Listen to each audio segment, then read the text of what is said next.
संत समागमी धरावी आवडी, करावी तातडी परमार्थाची, करावी तातडी परमार्थाची.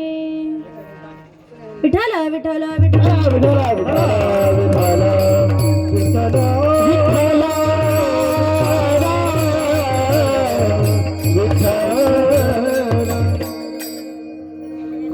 चंद्र तेथे चंद्रिका, शंभू तेथे अंबिका. ते राहू दे म्हणावं.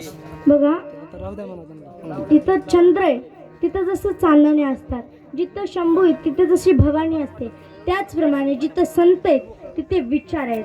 आणि विचारापाशी संत असल्यामुळे संत समागमी धरावी आवडी. संतांच्या सहवासामध्ये राहून तुम्हाला काय करायचंय तर करावी तातडी परमार्थाची. परमार्थ या शब्दाचा अर्थ काय तर परम म्हणजे श्रेष्ठ आणि अर्थ म्हणजे धन. श्रेष्ठ धनाची प्राप्ती करणे म्हणजेच परमार्थ करणे. विठ्ठल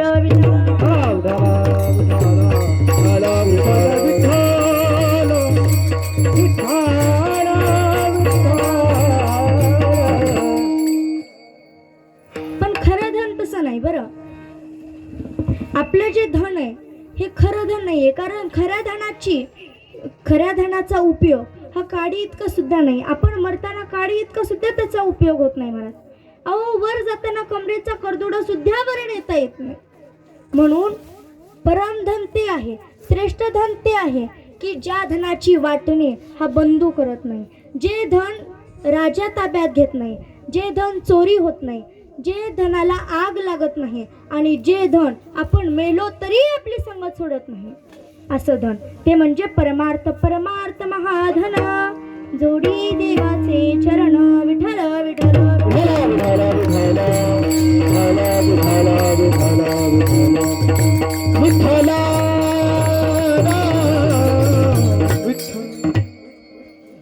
लोक म्हणली महाराज आम्हाला हे कळालं, विचार करायचा, कोणता विचार करायचा तेही आम्हाला कळालं. आयुष्य काळ खातो म्हणून सावधान राहा हेही आम्हाला कळालं. हा विचार मिळतो कुठं हेही आम्हाला कळालं. पण आता काय करायचं नाही हे आम्हाला सांगा. अभंगाचं शेवट. तुका म्हणे लोकीचा व्यवहारे, तुका म्हणे लोकीचा व्यवहारे, तुका म्हणे लोकीचा व्यवहारे, तुका म्हणे लोकीचा व्यवहार, तुका म्हणे लोकीचा व्यवहारे, तुका म्हणे लोकीचा व्यवहारे, तुका म्हणे लोकीचा व्यवहार,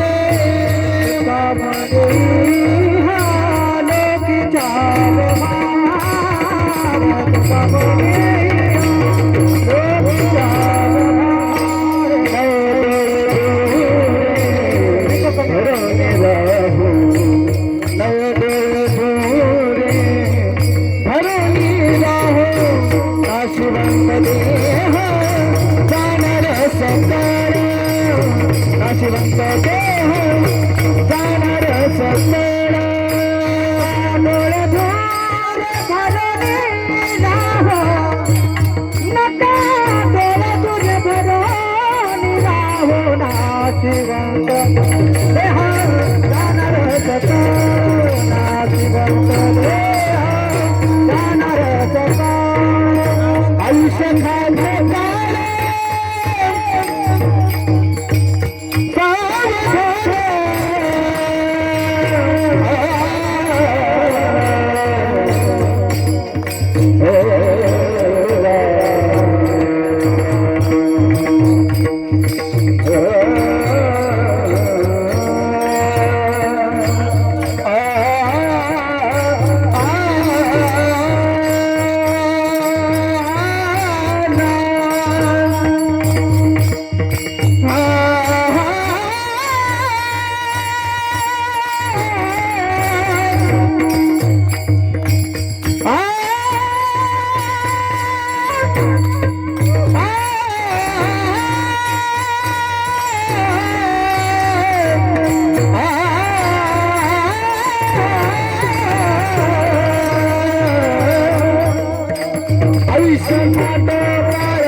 हॅलो